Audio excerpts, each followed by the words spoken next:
এই মুহূর্তে আগারগাঁও নির্বাচন ভবনে আছেন সহকর্মী মাহাদি ইসলাম ধ্রুব। সরাসরি যাব তার কাছে।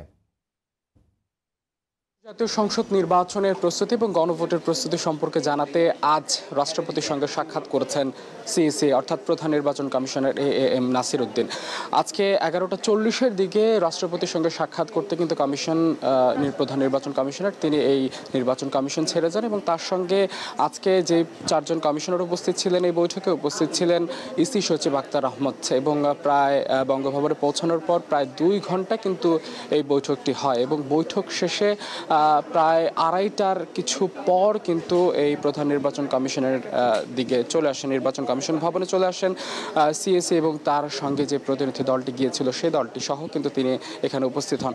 এটি কথা জানিয়ে রাখা ভালো যে প্রধান নির্বাচন কমিশনার আজকে উপস্থিত হওয়ার 2:30টার দিকে উপস্থিত হওয়ার 5 মিনিট আগে কিন্তু বিটিভির একটি ইউনিট এখানে উপস্থিত হয়েছে, যে ইউনিটটি হয়তো প্রধান নির্বাচন কমিশনারের তফসিল ঘোষণার বিষয়ে একটি রেকর্ড করবে। এবং আজকে যে এই বৈঠক হওয়ার পর ইসি সচিব আক্তার আহমেদ তিনি গণমাধ্যমের সঙ্গে কথা বলেছেন কিছুক্ষণ আগে। তিনি যেটি বলেছেন যে আজকে রাষ্ট্রপতিকে জানানো হয়েছে যে নির্বাচনের সার্বিক প্রস্তুতি কি, যেহেতু নির্বাচন এবং গণভোট একই দিনে অনুষ্ঠিত হচ্ছে তাই এর প্রস্তুতি সম্পর্কে রাষ্ট্রপতিকে অবহিত করা হয়েছে। একই সঙ্গে রাষ্ট্রপতি আগ্রহের সঙ্গে যে বিষয়টি শুনেছেন সেটি হচ্ছে প্রবাসীদের ভোটারের ইস্যুটি, পোস্টাল ব্যালটের বিষয়টি তিনি শুনেছেন। একই সঙ্গে ব্যালটের রং নিয়ে কথা হয়েছে জানুয়ারি থেকে অক্টোবর 31 তারিখ পর্যন্ত যে ভোটার তালিকা করা হয়েছে, একই সঙ্গে রাজনৈতিক দলগুলো নিবন্ধন সম্পর্কে রাষ্ট্রপতিকে অবহিত করা হয়েছে এবং রাষ্ট্রপতি জনাব শাহাবুদ্দিন তিনি কিন্তু এই প্রত্যেকটি কথা শুনে তিনি কিন্তু নির্বাচন কমিশনের কার্যক্রমে সন্তোষ প্রকাশ করেছেন।